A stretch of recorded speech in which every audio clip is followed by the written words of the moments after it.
I think an interesting idea that's been discussed again and again in fashion, and specifically in haute couture at the moment, is the notion of house codes.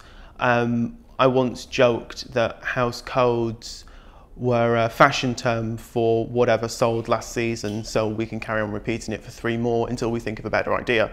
But I do think there's an important idea of cementing what a label represents.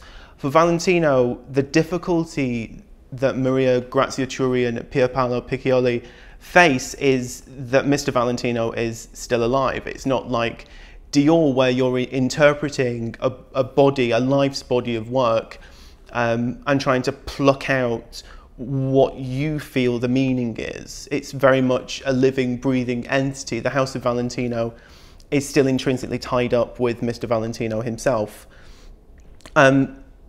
The kind of trademarks of the house that they've really pinpointed are kind of lyricism. Their last haute couture collection for spring was based on the Rome Opera House.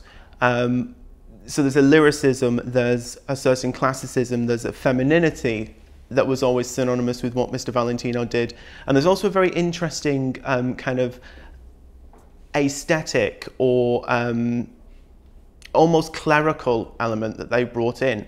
I'm interested in the idea of them being the guardians of this kind of shrine of Valentino, almost kind of the priest and the high priest and high priestess of this cult of Valentino, which is why in a lot of their work there is a kind of, I don't want to say sexlessness, but there's a certain sort of feeling of being a nun to fashion or a nun to Valentino. You can see it in this dress here, which for all its beauty is very covered up, it's very sober.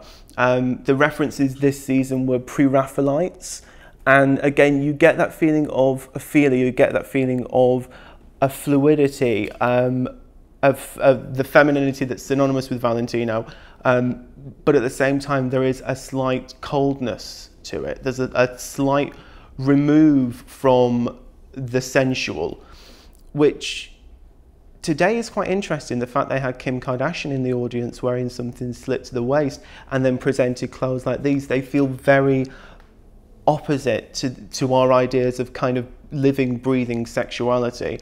And I think there's something very kind of enticing about that. There's something exciting almost about the removal of the libido. Did that make any sense?